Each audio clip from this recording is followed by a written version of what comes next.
That was good. It was good. I mean, it was a good measuring stick for me. Obviously, I got to try it out, and I reverted back to some old habits, and I think that's what caused me to miss some shots that I usually do make. And I think the biggest thing is just being able to talk to Cal and have that open dialogue. And he's been supportive about it the whole way. He's like, look, we're going to help you get to where you need to be, and we're going to help you transition your game, but you just got to stay the course, stay day to day. And I think that's been the biggest thing. Is the coach has been perfect with that. I'm not down on myself about anything. I understand where I'm at in the process. It's early on, and I just know that if I keep on doing what they're telling me, then when the season starts, it'll be a different game. What do you mean by old habits? As far as just, you know what I'm saying, bully ball, not relying on my athleticism as much as I should, as far as elevating, shooting jump hooks, trying to beat guys with speed, running down the court, trying to catch lobs, get blocks. Things that I didn't do so much at Stanford. I could rely on just brute force and going through people's chests, getting to the free throw line, getting fouled a lot, which are still things that I'll have to do at times when the game kind of gets mucked up a little bit. But as far as what I'm trying to do at the next level and what's going to help the team best is for me to kind of just transition my game to a more athletic version of myself. So when you came in here close to 260, now you're 235. How much of this is you're actually kind of reinventing your whole game on the fly? Yeah, no, it's a lot. I mean, from the way I'm shooting the ball, handling the ball, running, to my weight, to my diet, everything was a change for me. I mean, and it's tough when you've done something a certain way from high school to college, and then you come here in the summer and it's kind of like, look, we want to change all this and we want to create you into another player. And that's ultimately why I came here, is I wanted to have those honest conversations with someone, and someone to look at me and say, look, you're a good player, but there's so much more that we need to change and potential we need to tap into. So that's why I came here, and I'm glad that they've been doing it. I mean, there's a handful of things that I want to change, and everyone's on board to help me do that. Do you find yourself having to think through some of it as opposed to just going on the instincts you've played with your whole life? Yeah, that's definitely part of it. I mean, that's a conversation that I've had too. It's like, it's only been a month, so there's times where I revert back to what I know and what's helped me be successful before. So it's almost trusting something that you don't have as many reps in. I mean, I've done certain things thousands of times in my life before, and now this is fresh. So for me to just really just have blind faith in it and really just trust that this is really going to pay off when we get into November and start playing real games.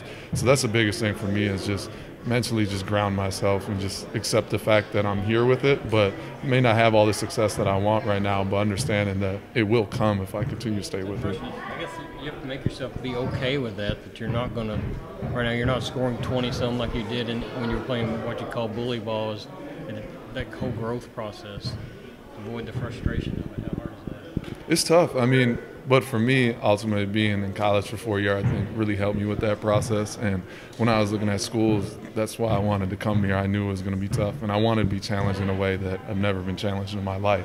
So even after these games, when I struggle and I'm looking back, watching film, thinking about the games, this is ultimately why I came here. Like, I didn't want an easy path. So it was almost a great learning experience for me to come down here and have some of the struggles that I did, because now I just understand that those are things that I need to work on and understand where I'm at in the process. Is it compounded or pointed out even to you more during this transition that you're surrounded by elite athletes who are flying down the court?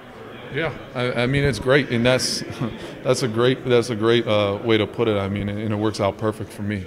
If I have guys around me that are displaying that, like Nick's catching lobs or PJ's going and dunking and things like that, that's only going to help me get better to see that every day. And those are the guys that I'm going against every day. So if I can elevate my game and continue to play the way I'm supposed to play, and then I can go against them every day in practice, I mean, it's going to be a totally different monster and a different game that I'm going to have once we really get into some real games during the season. What changes did you make in your diet? I'd say just decreasing some of the things that I've eaten. I mean, I ate pretty clean at Stanford, but Kentucky has a lot of the resources as far as nutritionists and chefs and stuff like that to really hone in as far as fruits and vegetables and things like that. But I've always ate pretty clean. I'd just say it's more so just movement, just running a lot more, doing a lot more jump rope, a lot of things like that. That will kind of take the pounds off. And that's a process as well. I mean, I'm not going to drop 30 pounds in a month. So that's also something that I've been patient with myself, understanding that that's also going to be a month-to-month process. And it's just baby steps, basically, to get to where I need to be. Reid, as a guy who's been around for a long time, how unique is the intensity of these freshmen and their kind of mindset that they showed this week? It's something special. I mean, I was talking to someone about this the other day. They were asking me how the freshmen are doing and all that. And obviously they're talented. They all come in, all Americans, all the accolades and stuff like that. And I had the same deal when I was coming out of high school, but I think their IQ is something that's really overlooked as far as guys that really know how to play basketball and really can pick up a system. I mean, we practiced for 10 days, and you can see them out here talking. And me going through college basketball, as far as schemes and stuff like that, they're picking it up like a junior and senior would, and just the way that they attack certain things. So it's not that they're masking things with athleticism. They really do have the IQ to pick up different defensive schemes and systems, and I think that's been the biggest thing I've been impressed with. There was a sequence in the second half. You guys are way ahead. Somebody takes a shot and misses, and the other team had possession for the rebound, and Ashton contested the rebound, fought for it, didn't get it, and then he tried to steal the outlet. I mean, and I wondered if that said something significant about the competitive spirit that he has and maybe you guys have. Oh, yeah, definitely. I think plays like that are something that everyone's going to get accustomed to the more you watch us play. And I think that just goes back to our practice habits and the fact that we do have two people at each position that are probably a couple of the best players in the country at their position. And when you break that down in practice every day, you're literally fighting for your life. You're fighting for minutes, and you're fighting to be on the court. So there's no wasted time when you're on the court, and I think that just proves in plays like that, like no one's going to take a second off. It means something to everyone to be out there, and you have pride in that. So you're going to dive on the floor, you're going to try and get every rebound. So I think just the more we keep practicing against each other, that competitive spirit is just going to be through the roof. And what significance was there in hitting the threes? Does that say something about your expanding game or your comfort level? I feel pretty comfortable out there as far as going through the whole pre-draft this past spring. That's really something that I worked on and I tried to add to show teams and stuff like that. I shot a few last year but didn't shoot a great percentage, nor close to where I wanted to. But like I said, that was a process that I started even 2 years ago, changing my shot and getting more comfortable on the perimeter. So every day I'm putting up the reps, putting up the shots along with a lot of other things. So when I'm open, I mean, that's a shot that the team expects me to take and expects me to make when I'm wide open and the guy's sagging off. So the more I get comfortable with that, that's definitely going to be a tool and a weapon for me.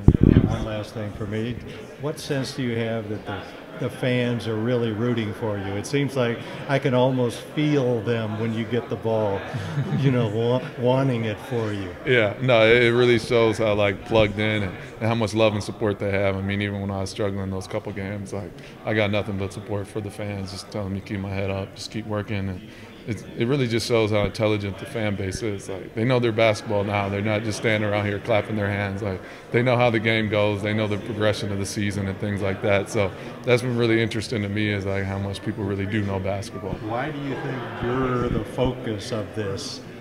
We want Reid to do it. I think it's a special situation I'm in as far as being a fifth-year guy and coming in a little more mature when you're used to just seeing freshmen and things like that. I'm not quite sure why they're drawn to me. I just I try and take time and, reciprocate a lot of the love and just show my character to all of them. So I know a lot of them are drawn to me because of that. But I've been accepted with open arms, and I really do love it. How big was this for you and PJ to kind of play together a little bit? I think you guys mostly have gone up against each other in practice. Well, it was good. I mean, obviously in practice, me and PJ should be going against each other. It's a great battle. I mean, we're probably going to be some of the best at our position to play against each other all year. But then when we actually get to go against it, when we get to play with each other, the more and more we can just really show it's going to be tough for opposing bigs to match up with both of us. You can't double one or the other, and the more we get comfortable playing with each other, it's really going to be a weapon.